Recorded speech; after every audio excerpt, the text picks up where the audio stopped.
অর্থাৎ যখন তেল এবং গ্যাস নিয়ে এই আশঙ্কার কথা কেন্দ্রের নির্দেশ, সেই সময় আপনাদের জানিয়ে রাখি এই মুহূর্তে যে খবর পাওয়া যাচ্ছে, হঠাৎ ফিরল পুরনো নির্দেশিকা। 21 দিনে একটাই গ্যাস সিলিন্ডার।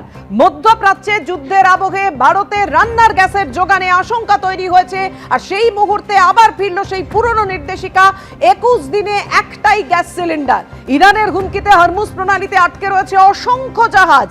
ডিস্ট্রিবিউটরদের হাতে আর মাত্র 4 থেকে 5 দিনের স্টক রয়েছে। পরিস্থিতি সামলাতে নতুন নির্দেশিকা জারি হলো পেট্রোলিয়াম মন্ত্রকের। 21 দিনের আগে নতুন করে বুকিং নয়, দাবি ডিস্ট্রিবিউটরদের। বিকল্প রাস্তা না খোলা অবধি এলপিজি নিয়ে আশঙ্কায় রয়েছে ডিস্ট্রিবিউটররা। বায়োমেট্রিক কেওয়াইসি না করালে উজ্জ্বলা প্রকল্পেও বুকিং বন্ধ। নতুন স্টক না আসা পর্যন্ত কমার্শিয়াল গ্যাসেও সংকটের আশঙ্কা। তার মধ্যেই সেই পুরনো নির্দেশ আবার ফিরে এলো, অর্থাৎ 21 দিনের আগে নতুন করে বুকিং করা যাবে না। ডিস্ট্রিবিউটরদের হাতে আর মাত্র 4-5 দিনের স্টক রয়েছে, তাই পরিস্থিতি সামলাতে নতুন নির্দেশিকা পেট্রোলিয়াম মন্ত্রকের। মধ্যপ্রাচ্য যুদ্ধের আমেজে এই মুহূর্তে সব থেকে বড় বিপদ সংকেত হচ্ছে যে আগামী 4 থেকে 5 দিন গোটা দেশ জুড়ে এলপিজি গ্যাস সিলিন্ডারের স্টক রয়েছে। ফলত এখান থেকে বড় প্রশ্ন হচ্ছে যে 4 থেকে 5 দিন বাদে সাধারণ মানুষ যদি গ্যাস বুকিং করেন, তাহলে সেক্ষেত্রে দাঁড়িয়ে তারা কি সঠিক সময় গ্যাস পাবেন? এলপিজি গ্যাস সিলিন্ডার ডিস্ট্রিবিউটরদের তরফে বলা হয়েছে যে ইতিমধ্যে যে ফরমান সেন্ট্রাল গভর্নমেন্টের তরফে জারি করা হয়েছে, যেখানে 21 দিনের মাথাতে পরবর্তী বুকিং পাওয়া যাবে। কিন্তু এই যুদ্ধের যে প্রসেস বা যে প্রক্রিয়া ইতিমধ্যে চলছে, তা থেকে আরম্ভ করে এই 4 থেকে 5 দিন পরে কি পরিস্থিতি দাঁড়াবে সেটা নিয়ে কিন্তু অবশ্যই একটা সাধারণ মানুষের মধ্যে ভোগান্তি, একটা প্রশ্ন কিন্তু উঠছে। ক্যামেরা কৌশিক কর্মকারের সঙ্গে সুকান্ত মুখোপাধ্যায়, এবিপি আনন্দ, কলকাতা। আর যুদ্ধের আবহে আশঙ্কার মধ্যেই আশ্বাস দিয়েছে ভারত পেট্রোলিয়াম। পেট্রোল ডিজেল নিয়ে উদ্বেগের কিছু নেই। পেট্রোল ডিজেল নিয়ে উদ্বেগের কিছু নেই বলে আশ্বাস দেওয়া হয়েছে ভারত পেট্রোলিয়ামের তরফে। ভারতে পেট্রোল ডিজেলের সংকটের কোনো আশঙ্কা নেই। পর্যাপ্ত পরিমাণে তেল মজুত থাকার দাবি করেছে ভারত পেট্রোলিয়াম।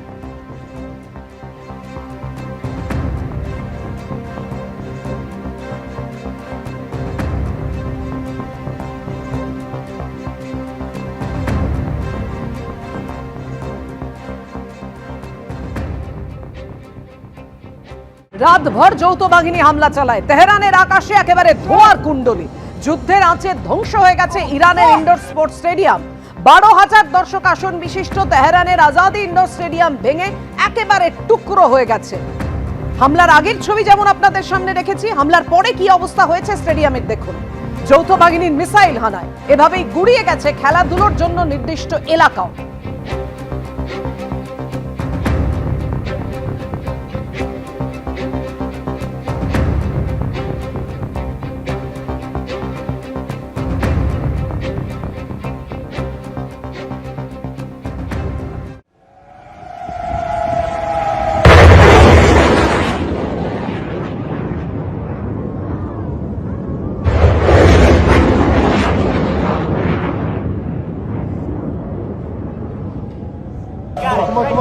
Come on.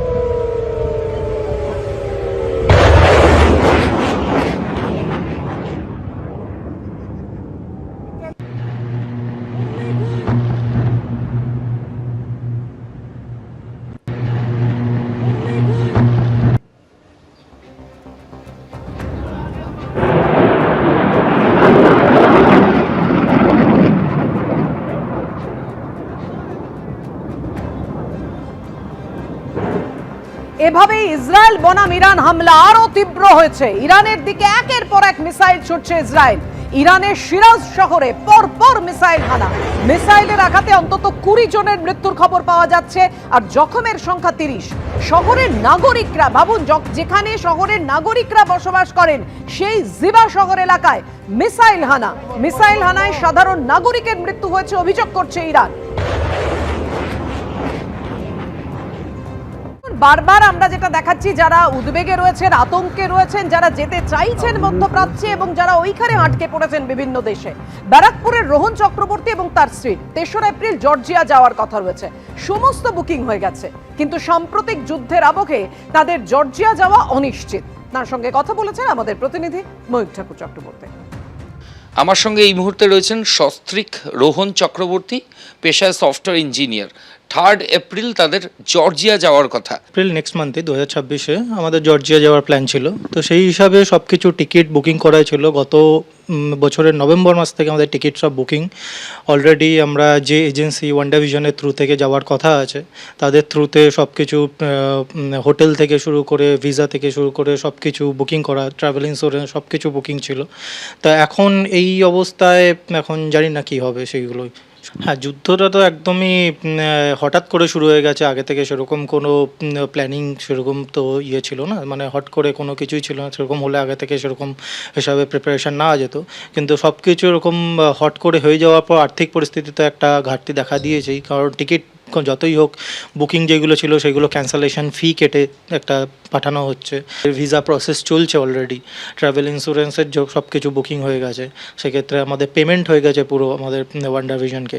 তো তারা অলরেডি যাওয়ার একটা প্রস্তুতি আমাদের করছে। তো সেখানে হোটেল বুকিংয়ে হোটেলের সাথে তারা তাদের যে ভেন্ডার আছে তাদের সাথে কথা বলছে। তো এইগুলো অলরেডি পুরো সেট আপই ছিল, আমরা জাস্ট যাওয়ার প্রিপারেশান করছিলাম আর কি। ইরানের আর্ম ফোর্সের ওপরও লাগাতার হামলা ইসরায়েল আমেরিকার, লক্ষ্য ইরানের মিসাইল ধ্বংস। তেল আভিভ থেকে জানিয়েছেন আমাদের প্রতিনিধি বিশাল পান্ডে।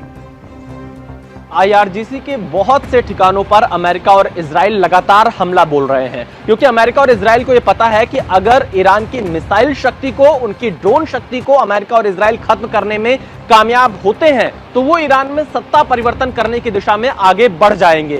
28 तारीख से युद्ध की शुरुआत हुई है, खामनेई की मौत हो चुकी है, 40 से ज्यादा बड़े कमांडर आईआरजीसी के अमेरिका और इजराइल ने मार गिराए हैं। उसके बावजूद भी ईरान खाड़ी के देशों में ड्रोन से हमले कर रहा है, बैलिस्टिक मिसाइल का प्रयोग कर रहा है, इसके साथ ही साथ इजराइल पर हमले की कोशिश कर रहा है। तो जो उसका पूरा का पूरा जखीरा है हथियारों का, अमेरिका और इजराइल ईरान के उस जखीरे को खत्म करना चाहते हैं ताकि आईआरजीसी सरेंडर करने की स्थिति में आ जाए और अमेरिका और इजराइल के साथ ईरान बातचीत करे। क्योंकि दो महत्वपूर्ण बातें हैं मेघा, जैसे स्थितियां अभी ईरान में बनी है, ऐसा मौका अमेरिका इजराइल को आगे चलकर कभी नहीं मिलेगा और इसीलिए अमेरिका इजराइल पूरी ताकत के साथ इस समय एयर स्ट्राइक कर रहे हैं।